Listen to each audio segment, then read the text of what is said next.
Welcome to the RevRoom. I'm your host, Rachel Bryant. Join me each episode as we discuss the strategies of top marketing practitioners, uncovering the tactics that transform ideas into revenue.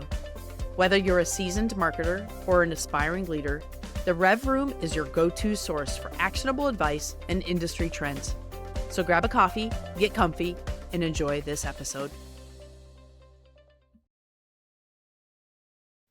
Welcome back to the RevRoom, everyone. I'm thrilled to kick off our new series exploring emerging and often underutilized channels and tactics that are reshaping the B2B landscape. Today's episode launches the journey by challenging the notion that tight budgets mean playing it safe. At Inverta, we've learned firsthand that when resources are constrained, creative excellence isn't a luxury, it's a necessity.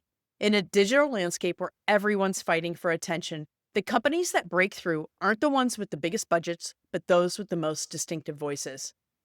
Today, I'm joined by Chris Gillespie, CEO of creative agency Fenwick, and our very own Jessica Fulis, who allocates a significant portion of her limited budget to creative partnerships. We'll explore how starting with a clear problem statement leads to marketing that actually moves the needle, why quality creative delivers better ROI than high-volume mediocrity, and how to leverage creative partnerships to transform your marketing from a cost center to a revenue engine. If you're tired of blending in while your budget keeps shrinking, this conversation is for you. So let's dive in. Hey, welcome back, everyone, to the RevRoom podcast. Thanks for joining us today. I'm really excited about our episode. I'm excited about every episode. I think I say that at the intro of every episode. I truly am excited about today's episode. I get to welcome a fellow Invertan to the podcast, and our friend Chris, who I get to work with on a regular basis. So that's really fun too. So, well, welcome you guys. Glad to have you. Thanks for having us. Thanks for having us. Yeah, of course. We're going to talk today about how you can't, I'm going to not like double negative sort of things, but how you can't afford to not have good creative. Don't not have good creative. We'll get it right. Exactly.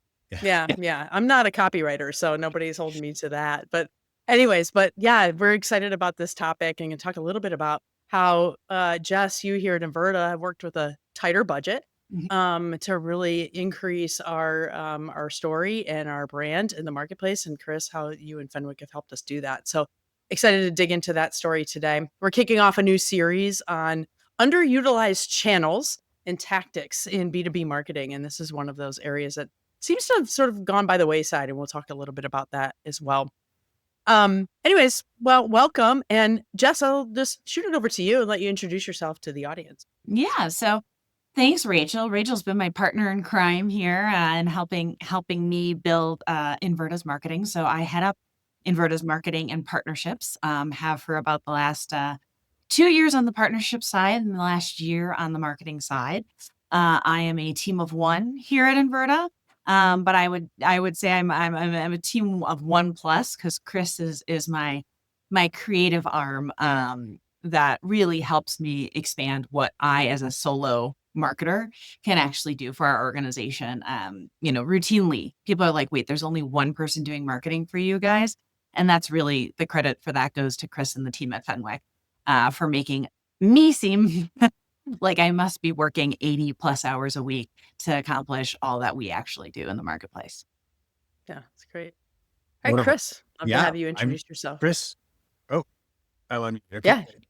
Chris, CEO, co-founder of Fenwick. We're a content studio for uncommonly clear writing and design is one angle. And another new angle that we're playing with is we make meaning. Because a lot of situations we get brought into, like that's kind of what we're adding. I think a lot of times folks expect us to start with writing, and writing is like 15% of the total project. So I think we'll get into that today about what does it take to produce a campaign that actually gets people excited. And we are the very happy and lucky recipients of incredible briefs from Jessica, who sets us up to look really, really good. Yeah. It's awesome. Yeah, back and forth love fest. Yeah, love fest today. I'm here for it. All right. Stay tuned, everybody. We'll get into some meat, I promise. All right. Well, we like to start here on the RevRoom podcast where we ask our guests to bring on their favorite coffee mugs. Big coffee drinker over here, myself. So I like to share that love with others. And it gives us a chance to share a little bit of stories about ourselves. I brought mine today, and it's Friday, then we're shooting this. So I brought my Jimmy Buffett Margaritaville mug. It's gigantic, by the way. No shoes, no shirt, no problem. Makes me want to be on vacation. So that's my mug for today. Jessica, how about you? What'd you bring? Yep. So instead of coffee, which I do drink religiously, but I have a very boring mug that I use. I don't have really a favorite per se. But I do have my favorite water jug, I would refer to this as. This is huge. The SNL has done skits on the big dumb cup, those are the things. But I do love it. It helps me stay extremely hydrated day in and day out. And it's a special place in my heart because it's an award I got from Inverta at our last offsite for the work that I've been doing to help kind of turn our marketing around. So it's special for that reason. But also, my favorite part about this is, and I did a LinkedIn post on this, which got rave reviews by the people who know me, is that this is what people see professionally, right? I'm right-handed. So this is what people see on the outside. What I see every day is a sticker, and I'm going to use a bad word Closer. here, but it says, Yeah, "You did not wake up." What? Closer to the camera. Oh, you did not wake up to be a weak ass bitch. So when I'm having those moments, when I'm, feeling less than inspired or tackling a tough problem, that is actually what I'm seeing on my side of the mug. So anyway, that's my I love that. Yeah, it totally fits your personality too, Jess. And now I have to hit the explicit lyrics button on Spotify when I upload this. Sorry about that. That's okay. All good. Chris, how about you? What'd you bring today? I love really nice coffee. And so I have a lot of requirements of my coffee. Oh. One, it has to keep things warm. And two, I have to be able to throw it in a briefcase and take it around. And so after a lot of wire cutter searches, like this is the thing, it's a Zojirushi. It's not pretty, but it's highly functional. I can Yes. toss it in any bag and I know it's not going to spill and it keeps stuff warm for a long time because I'm a little odd in that I love my coffee and I drink one cup and I drink it over the whole day. I sip it very slow. Oh, one cup. We have to talk. I'm at like 8. So we'll talk a little, Chris, afterwards. So that's great. Well, thank you guys for sharing that. All right, let's start with hey, as marketers, the reality is our budgets are shrinking and it's gotten even tighter than it always has. We've been in marketing for 25 plus years, right, Jess? And it's been like this for years, but it's especially gotten really tight. And the thing is that at Inverta, you've got a really tight budget, smaller team and a smaller organization, and you've got to get that dollars to really stretch for you. Can you talk a little bit about what's your approach been to doing that and really dealing with that? Yeah, I think when budgets constrict, now one, it's painful, right? And it can be painful and it can be seen as just a restriction. But alternatively, you can look at it as an opportunity to really evaluate what you're doing and why you do it and pick those things that are really going to be meaningful for you, are most efficient for your budget and your resources and your time, right? And those sorts of things. And so, and we talk about that a lot. Like that's why, organizations that just do random acts of marketing and do more and more of them to try and make up for pipeline shortfalls and stuff are going to just stay on that hamster wheel, and why taking a step back and doing good planning is a good tactics. But today is not about planning. But the one thing that, I really thought about is, okay, I don't have a ton of budget for advertising. I don't have a ton of budget for field marketing events. So how am I going to make sure that Inverta stands out in the marketplace? And that's really through exceptional content. And that's why, I've partnered with Chris and the Fenwick team, because I'm really good at saying, here's the 7 things that everybody gets wrong with ABM, right? But if we had just written a white paper, which was originally what we had taken to Chris, and he did that kind of like squinty thing, like,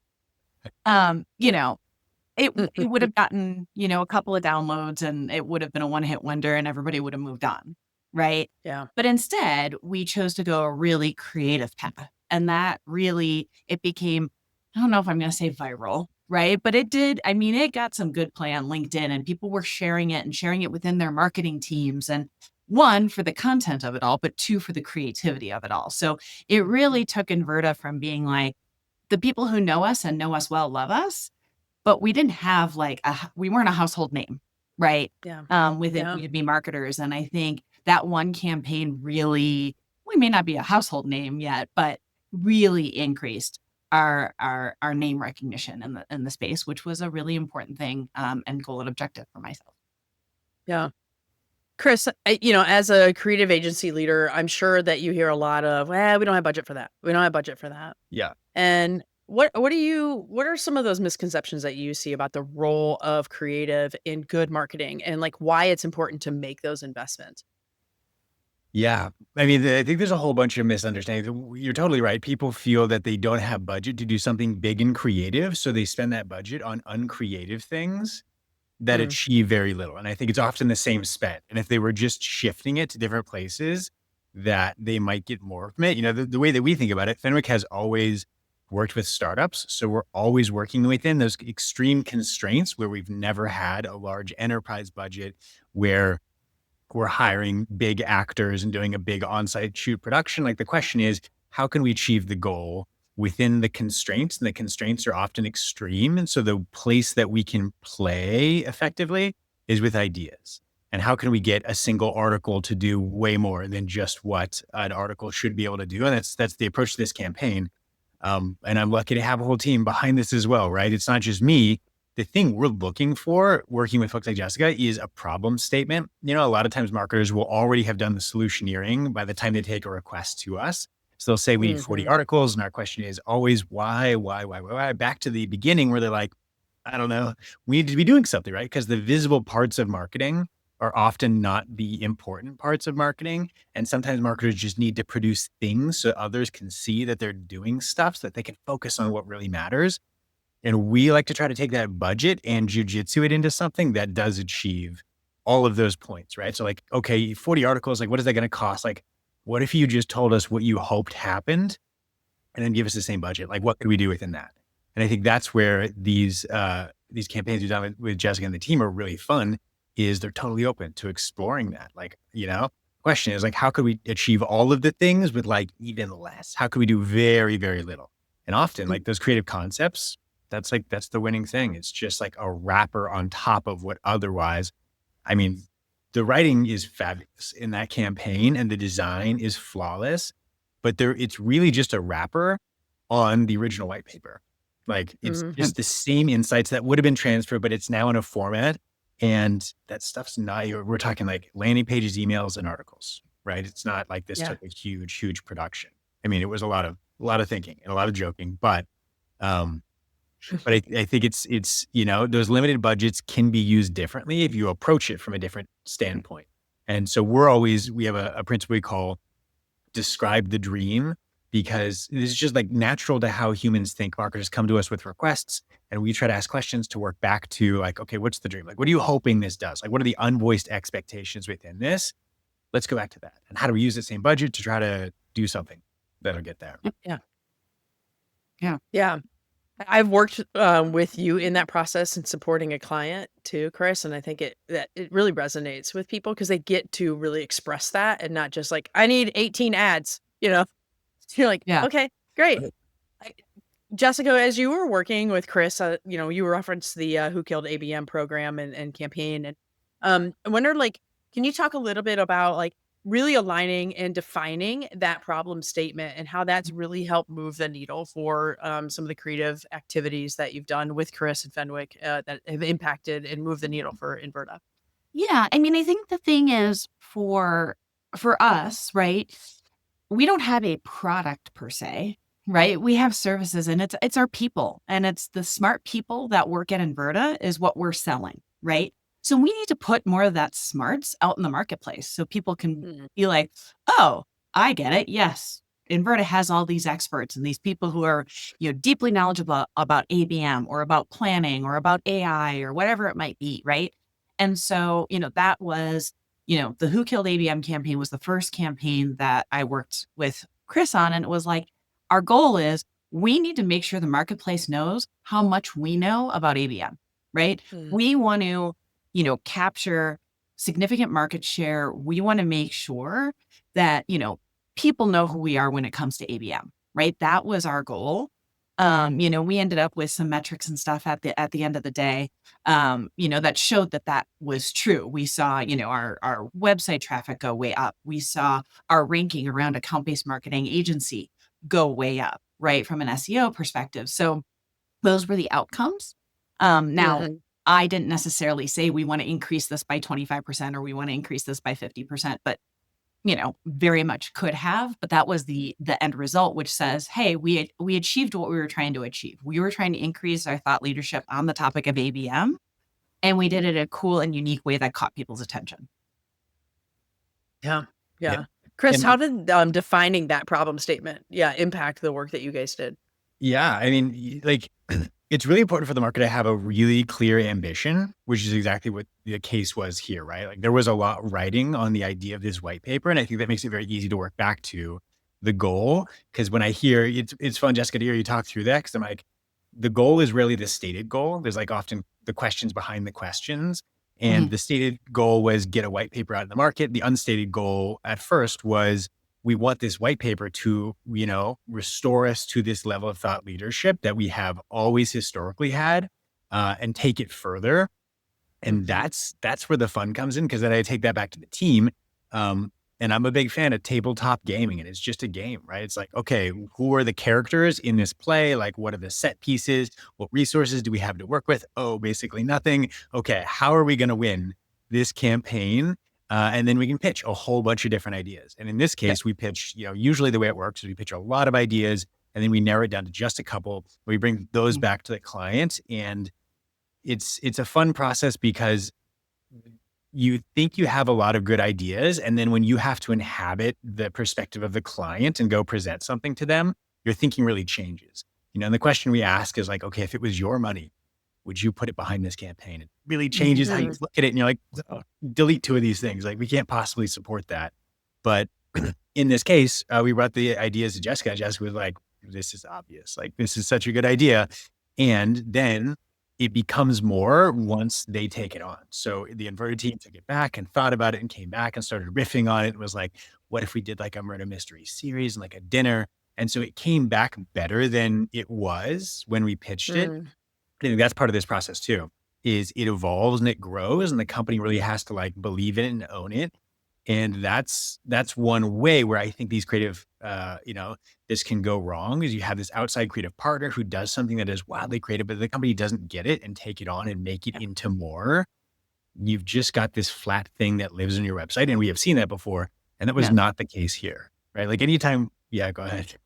No, I was just gonna say, I think this is kind of a classic thing of working with agencies in general, right? Is people come with such a Yeah. defined problem and what they think the solution is, which just Yes. cuts whatever agency you're working with off at the knees, right?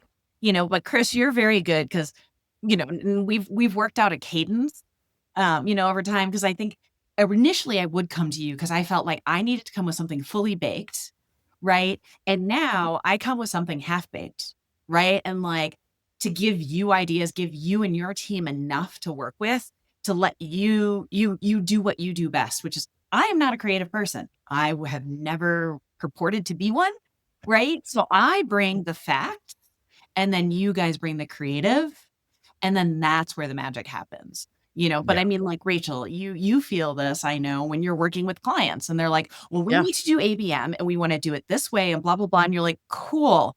You guys don't even like have your buyer's journey defined and your tech stack is a hot mess. Like, sh- Mhm. should we start there? And they're like, Yeah. well, yeah, but we hired you to do ABM. Okay, fine. Yes. Yeah. Yeah. And I think everybody, if one one message is taken away from one of the messages taken away from this is, you know, take advantage of what your agencies, what you're investing in agencies have to bring to the table. Don't Yeah. don't dictate or, come with too many preconceived notions. Let them do what they do best. Yeah. Which is such a tough thing, right? It requires so much trust, because I'm sure a lot of marketers have done that with agencies and it came back and it taught them over time that they have to micromanage that thing so Oh, tightly. yeah. It's not going to Oh, be right. yeah. So it Yeah. takes some trust and some back and forth, but yeah, you're completely right. Every agency has favorites. You're not supposed to say you have favorites, and every agency has favorites, right? And those who let them engage in that process and let them in on the strategy of how are we going to solve the problem, I guarantee get way more for the same budget, for the same project. Because when you Exactly. empower them and you say, hey, I trust you as a creative Yeah. to participate in this, there's all those funny memes about like creatives sitting at the table and they're dressed very, ridiculously compared to everyone else. But like, let them into that process and let them help try to solve the problem. And like the thing that they bring in is they're an advocate for the buyer, right? They are not as wed to the company or how it talks about doing things. And what they're really good at though is what interests people, what's intriguing, what's going to Yeah. snare somebody when they're scrolling on LinkedIn, or like what's going to really stick in their mind. And so you invite them in and you let them be part of that process. They're going to be so honored by that trust, that reciprocation, you're going to get way more. Because the opposite of that is when a company is so regimented, they're like, this is our style guide. This is how we do things. If you don't do things, you will be reprimanded. You're going to get way less, right? Those writers are trying not to be wrong. And so they're never going to raise anything risky. And the risky, Mhm. funny stuff is where it evolves into the Who Killed ABM program. It evolves into like a squirrel mascot that we propose and then comes back to us named, right? And that's how we know things are working, is like these ideas are Yes. ping-ponging back and forth and improving over time. Yes. And I think what's key to point out too is the investment in using a creative agency or any agency really as a partner that way versus an order taker. The cost to do that from a budget standpoint is so incremental compared to the exponential output you get from doing that. Yeah. And I think that's something really important for people to understand. And then I think secondly, as marketers, and I've been on that side, it no one likes to be treated like an order taker. So like, I mean, I've sat in the positions of running a demand gen team and having sales come to me and say, we need X, Y, and Z, right? And you go, okay. And you're like, well, let me just do my job. So same Right. thing, right? Like treat your creative agency or, find a creative agency who works with you in that way. And the results will be exponential. I think that's a really great point, you guys. Yeah. Yeah. A lot of a lot of marketers are sitting there going, "But I have an internal brand team. Like, why can't I just use them?" And Chris, talk a little bit about how you, one, work with companies that have those internal brand teams, and then two, how you can sort of play both of those areas and really get the results that you're looking for to elevate your creative in the market. Yeah. Yeah. If anyone ever tells us, but we already have it internally, the answer is do that. Mm-hmm. Great. Sure. Typically they're talking to us because that's not working, right? And like, that's where we can't be helpful. We don't see, another one of our principles is work in the open. A lot of times a client will bring us in and they will put Fenwick in a Slack channel and they will have a different design contractor in a Slack channel. Everyone's in their different Slack channels, and it makes that marketing team have to play this game of like telephone between all the different people to coordinate them. And our principle work in the open is like, hey, let's just all be in a Slack channel. Like in the creative world, there's no real competing because ideas are the thing that you can use more of and you have more of. And so we want to work with a team. Like there's no reason we shouldn't be working with a team. It's a really big red flag if the client hiring us doesn't want us to talk to them, right? Because it means they're trying to circumvent that team, which means that things are going to be terrible at some point. They're going to invite that team in and that team is going to feel defensive, and then they're going to tear everything apart rather than entering that conversation as, wow, we're busy and this team is bringing outside new ideas and it's not competitive with us. Like, cool, let's Yeah. all work together, right? Because that's where these ideas, to the point of offering an idea to Inverta and Jess takes it back and then she comes back to us and she's more excited and she pitches it back to us. And we're like, that got better.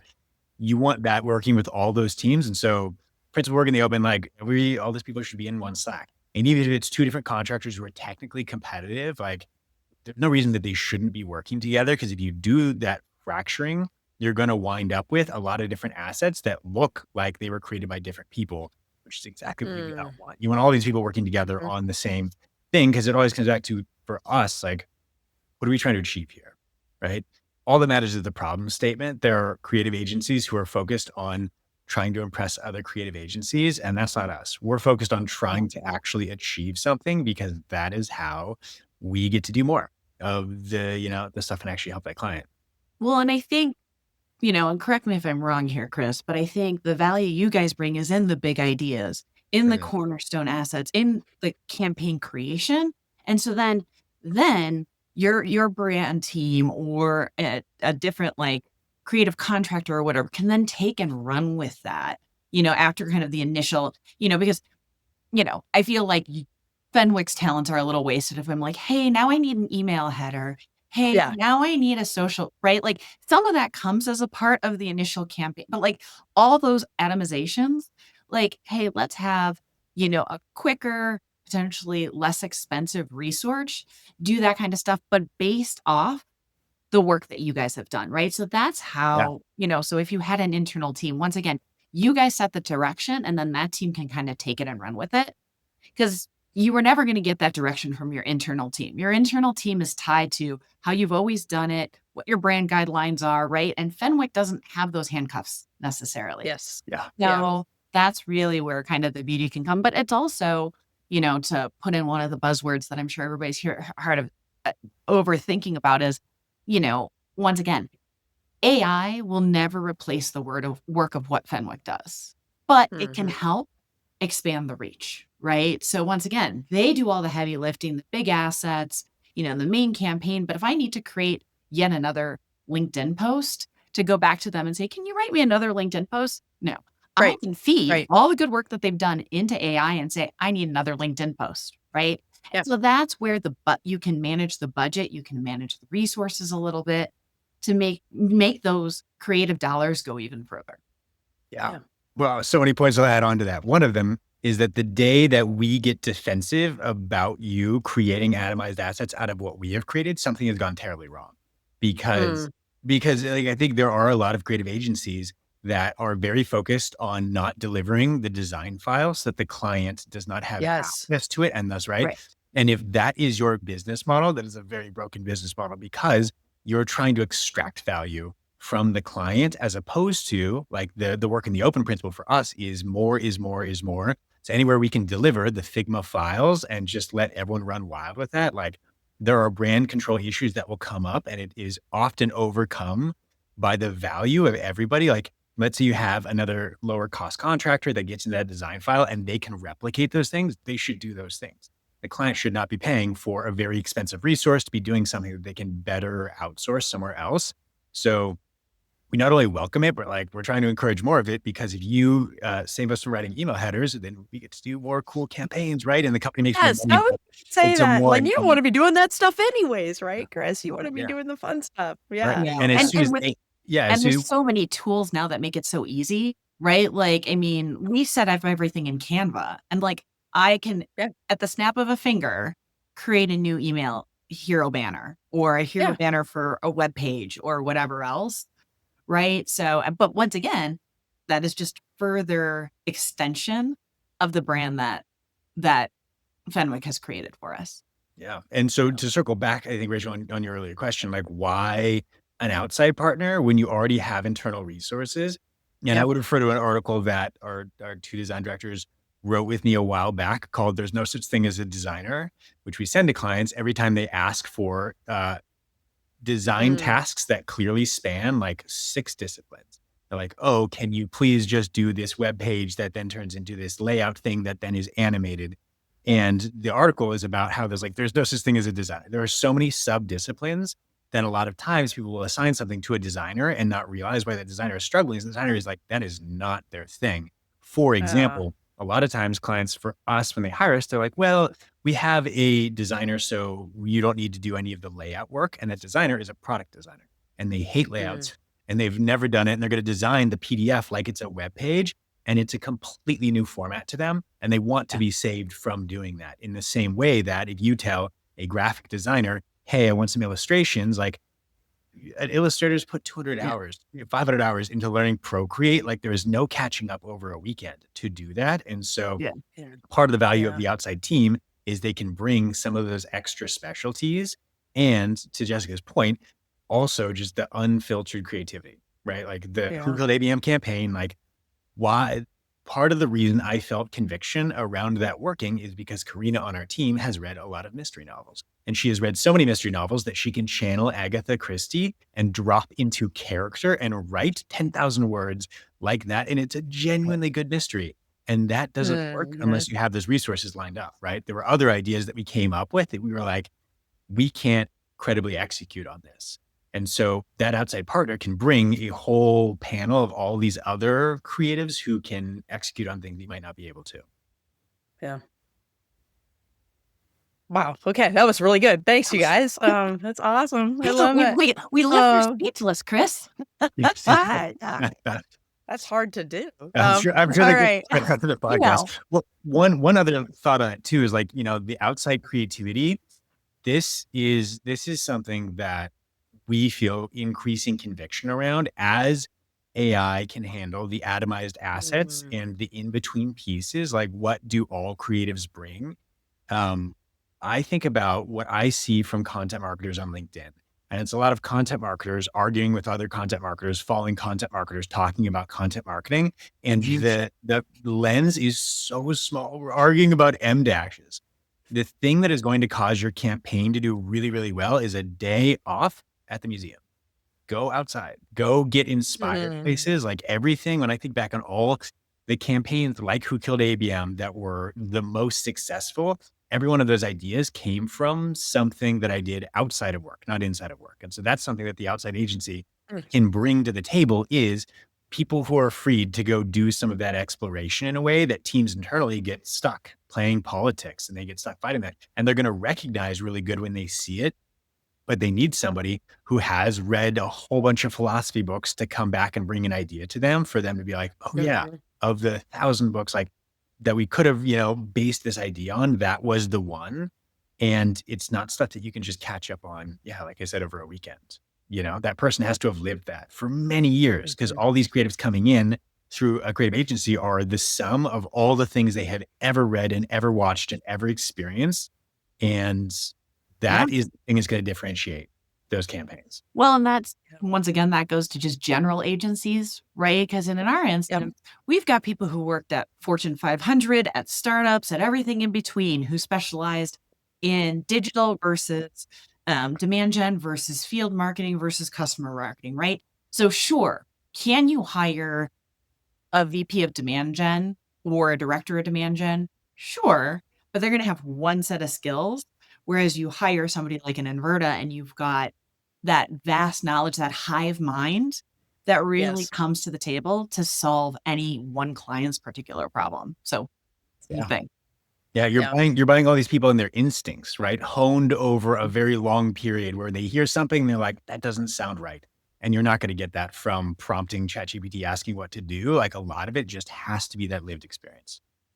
Yeah. Uh, That's a really good point. I love that you guys said that. All right, let's shift a little bit to outcomes because, of course, as marketers, a lot of us are focused. A lot of our audience is focused on, different kind of lead metrics and pipeline, which we talk about a lot on this show about what other things to be thinking about as well. But um, how can marketers, and Jess, I'll start with you. How can you kind of make room for creative and things like that that may not have an immediate impact that you can show in those sort of baseline metrics that marketers are, reading mhm. up to their leadership and things like that?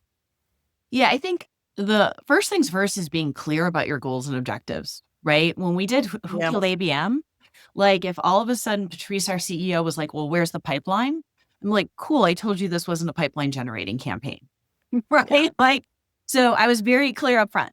Like, this is not the goal of this campaign. The goal is, and it's really to increase, our name recognition. And here are the things that I'm going to look at, our SEO rankings, website visits, those sorts of things.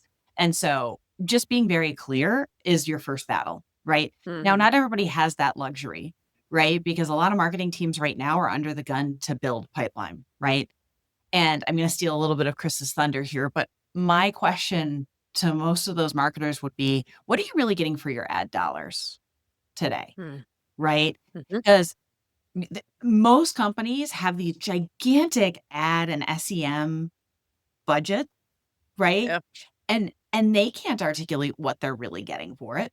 Quite honestly, I Yeah. mean, I have pretty meager, but as we've talked about, we're only a 40-person agency, right? So this shouldn't be a big surprise that I don't have a huge budget for SEM. And literally, we went back and looked at it over the last 2 quarters, And I noticed that all of the, contact us leads that came in from SEM didn't turn into anything. The ones that came Mm. in, contact us that came in organically, great. Yeah. So SEO, we're killing it. SEM Yeah. wasn't. So we're like, why are we spending money on SEM to get contact us form fills that aren't amounting to pipeline for us, right? So we shifted gears and we're like, okay, what else do we need to make our website stronger? We needed link building, right? Didn't know that was a thing until about a year ago, because I've never done the digital side of marketing. I was always Sure. field and customer partner. And so anyway, so we took that exact budget, repurposed it to link building. And now all of a sudden, all of our, what's the metric? It's your, not trust metric, but you're like, The trust score, the ad trust your score. trust score, Yeah. right? It has already gone up in 1 month. So we, Mm. right, which means the long-term effect of that is that our SEO rankings and stuff are going to go up. Yes. And in the Yeah. world of AI, that trust ranking is becoming even more important because as people do Absolutely. more and more AI searches, right? They're not coming to your website, but if you have a higher trust ranking, then your content and such is going to appear in those searches. So, we Yeah. did. So all that is to say, a roundabout way of saying, okay, so that was one shift we made because we've already invested in exceptional creative, right? But if we hadn't, and if I had an advertising budget, that would be the next place I'd look because I know, Rachel, every client we have has these gigantic ad budgets, which Yes. like are untouchable for some reason. Yeah. Like it's like Yep. everybody's afraid that if they turn off the advertising, like Everybody's the going world's gonna away. come No more crashing down. customers. Yeah. No more customers. Right. They Right. Yeah. can't tell you what they're actually getting for it. Right. There's no ROI. As much as people talk about ROAS, is that can people really attribute? So what I would argue is if you've got, I've seen millions of dollars in advertising spend, right? Take Yes. a fraction of that. And Chris, I'll let you give your kernel of wisdom here when I'm done, but take a fraction of that and invest it in some exceptional creative. And I think you're going to be able to show the effects of that much more so than you are those ad dollars. And why is that, Chris? Go for it. It is such a common thing. Like how many of those searches are branded searches too, right? It's like paying Google to put your name before everything else. Yes. People can click that to log in. That's a customer. You have no idea. It's all the same people. That's right. Right. Like, what did that spend getting you? Yeah. For us, all these things are so simple. Like people spend so much money putting things out there, and I think they rarely have a chance to experience them themselves. When's the last time you signed up for your own nurture, right? Did you even receive an email? Like, what did those emails feel like? Was that template the same Marketo template from 2013? Like that last mile experience for the user is typically so poor. And especially with ads, like there's a lot of frankly very cool things that are going to be happening soon with AI and vast experimentation. But some things are just easier discovered than invented. And for a lot of these large client engagements, our question is, well, what does the buyer think? And no one's asked them. Like we haven't done any interviews, and so that's where we start a lot of the time is some research to figure out what are they currently engaging in. Talk to some people. So like one of the things that Fenwick always does is find people in our network who match that ideal buyer persona. We're working with a large company and we're talking to heads of HR and we're asking them, show me your inbox. What emails do you get? What did companies do that annoy you? Like, let me list off some companies. What is your first reaction to them? If someone was to build a campaign perfectly suited to get your attention right now, what would they have to say? And then we come back and then we do a pass at those ads or that campaign or whatever that creative concept and container is.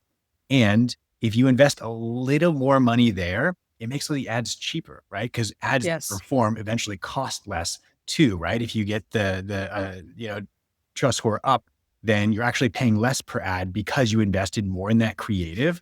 Why they're untouchable, I have no idea. But a lot of companies increasingly, I think, are cutting into that. And it's a risky feeling thing to put that into something that feels a lot less determinate, right? If I had to venture a guess, I think it's because 3% of board members have marketing experience, which is a mechanic stat. Like they want to think about these things as slot machines, and they want these definite rules around the scientific management of the marketing in a way that truly good marketing just evades. Like what kind of research would have led anyone to the Duolingo album? That's just Yeah. so weird and so random. And it was a smart marketing team that was like, Mhm. this is what's working. Let's lean into this character. And it has become the entire brand. Yeah. And I Yes. think when you're totally focused on the scientific management of the marketing and you're focused on the MQLs and the ads and what does it get us, what you're missing is the thing that we're trying to get to in that research is like people's lived experience on the other side of that. What are they Yeah. reading, thinking, feeling? And how can we use that to inform these ads? So ultimately, they're also helpful to people, right? Like a lot of the times when we get into campaign conversations, we ask what the goal is. The goal is to make $1 million in pipeline. And for us, like coming from the creative side, that's the inversion of the goal. The other side of the goal is like, why does anyone care? Why does any Mm. CTO need Yes. this campaign right now? Like, what is happening in their world? And then let's work back from there because there is a connection. And if Mhm. you start with the campaign planning, that is, we need to get $1 million, irrespective of what is happening. Like, they could be faced with tariffs. Like, we don't know what's happening in their world. And I think really good marketers, and I see Inverta do this, are understanding both of those things and noticing here's what's happening in our buyer's world. And here's what we offer. And like, let's make that connection. Like, the campaign is the Yeah. connection. It's not, let's put enough money that people will be worn down and accidentally click on enough white papers that we get enough emails that they get into our system and then somebody accidentally buys. Yeah. I've been on a project with you, Chris, where you guys have done that research, and I appreciate it so much. There's a couple things I want to say about that. One is your internal creative agency or creative team is not doing that work. They are not sitting with a customer or a prospect going, what annoys you? If the perfect campaign was built, what would it look like? They're not doing that, right? They're just applying the brand guidelines to your messaging and your white paper that you just created. And here's your ad package, right? Like that's exactly what's happening. And so back to you can't afford to not have good creative Yeah. is really important. I said the other piece of that I was gonna make a point of is um we've talked about this on previous episodes, but again, we're selling to people. At the end of the day, we're selling to people that have real lives, real inboxes, real jobs, and have noise happening all around them, right? And as sometimes as marketers, we forget that fact and we just go into the machine and hit the button and say go. And we let the machine run and hope it generates the pipeline because the math works, right? To your point, Chris, as you were saying, we've got to stop doing that. Yeah. We have to stop doing that. Well, and I mean, this year, so we had great success with Fenwick last year. We did Who to Kill ABM, and then we did two, more, I don't want to say tactical, but two more focused campaigns around campaign planning and always on strategies and stuff, right? With templates and all sorts of stuff to get out to people. Then what we were thinking about this year, once again, solo marketer, right? Limited budget. So how do I make the most of those resources, right? And really, we came up with one campaign, right? And we're going to do Mhm. variations on that theme throughout the year, but it is one campaign. It is the new revenue marketing playbook, right? Everybody's trying to figure out how do you reach buyers in today's changing buying environment. Right. We're going to rate the playbook and we're going to have different chapters and we're going to have different assets and different resources that help people address those different things. Right. But it was one thing that we were going to stick to the whole year long. And anything we do is just going to be kind of a little, tangent off of one of the chapters of that book. Yep. Right. Yeah. And so Fenwick has to come up with one creative concept instead of having to come up with one a month, let's just say, or multiples a month, like a lot of marketing teams do. And how did we get there? We got there through a good planning process late last year to really go, Yeah. what do we need to address? How do we want to talk? What do our clients need? Right? What does the market need? And that's how we arrived at that. And so now one creative concept that we can, that had enough wiggle room to be able to work with all year long. Right? And yeah, we ended up with a black squirrel as our mascot, and it's awesome. And it's now named Parker. And Parker the yeah, Black Squirrel. it has, what did you say? Parker the Black Squirrel. Parker the black squirrel. And it's just, it's taken off and it's a mind of its own, but everybody's focused. And so, Rachel, when we talk about what kind of concepts do we want to have on the RevRoom, it all goes back to Yep. that revenue marketing playbook. When, Absolutely. our practice lead on campaign planning or AI, wants to know what they should do. It all needs to feed back to the revenue marketing playbook. And Yep. that's just been a really good unifying factor for me and for all of the people and stakeholders around me. Yeah. And from a creative side of things, like one, where'd the squirrel come from? One of our writers. And her lived experience, they're outside of her apartment in Toronto, right? So like that story was present already, right? Finds its way into an analogy.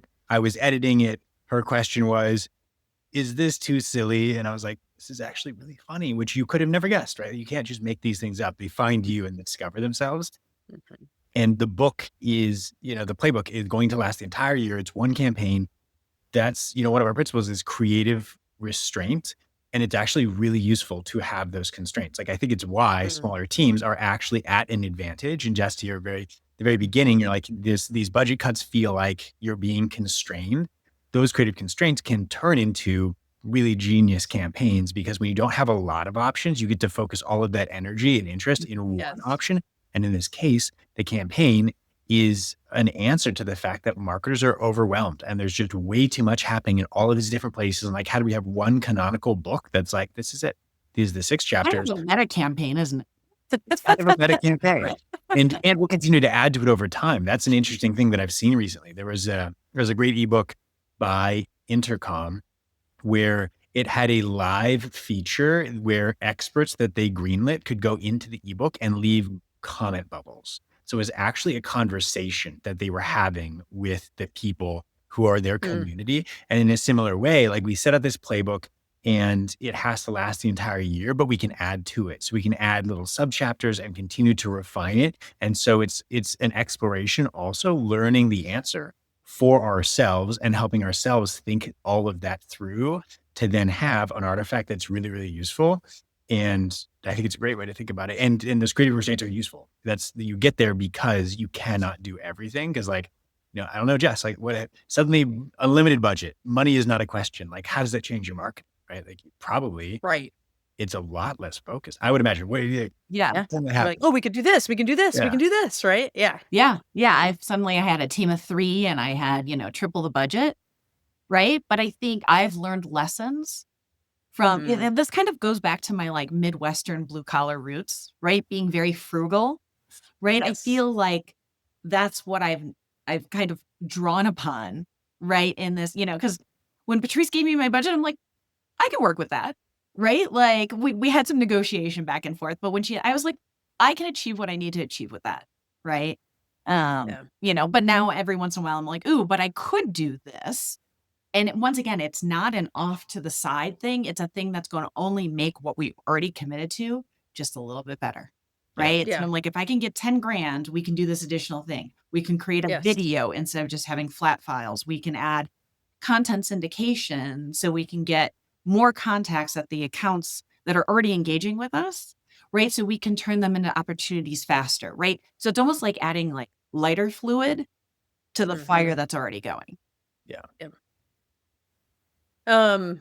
Jess, I want you to chime in here, but I'm going to ask Chris first. So this might be a hard question, Chris, to answer. But if someone's looking for a creative agency, what are the things they should be looking for in a good creative agency and a good partner? Yeah.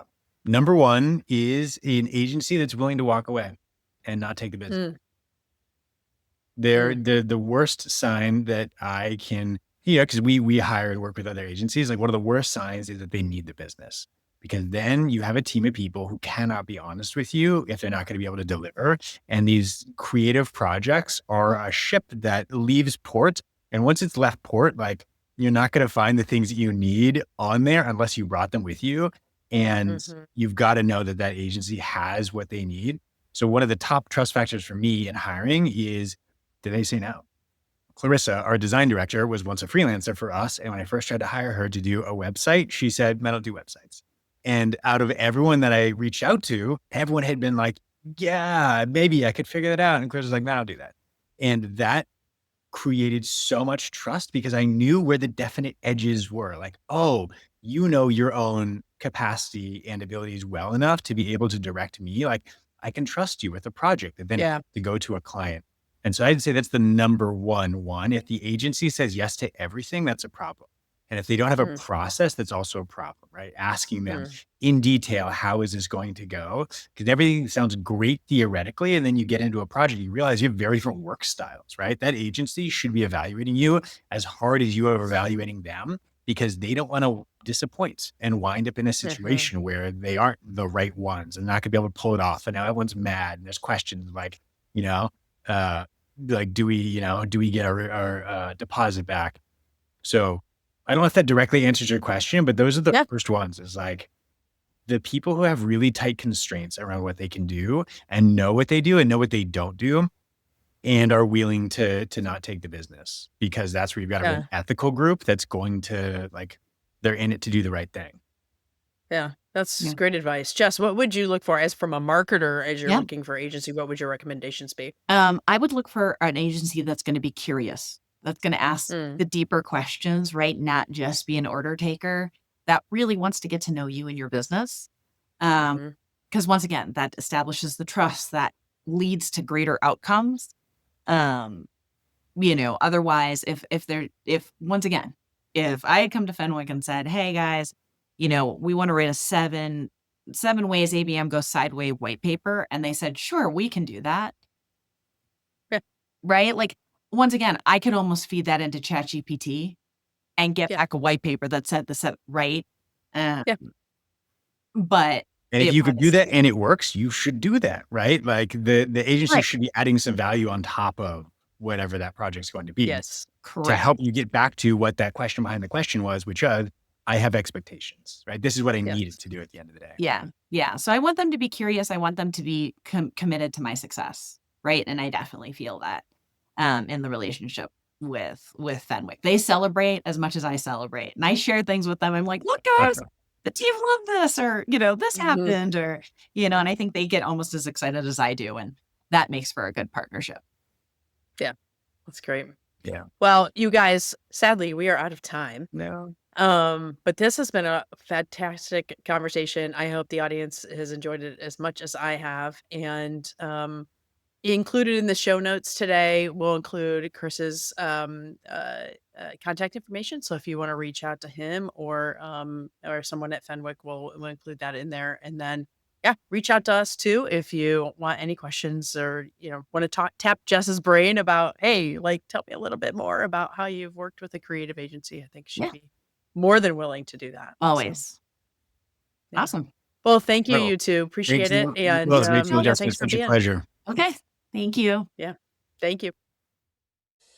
Thanks for tuning in to the Rev Room today. We hope you enjoyed this episode. For more, be sure to subscribe and leave us a review. Don't forget to follow Inverta on LinkedIn for more updates and exclusive content. That's Inverta, INVERTA. Have a question or a topic you'd like us to cover? Reach out and let us know. Until next time, keep innovating and driving that revenue growth. See you next time.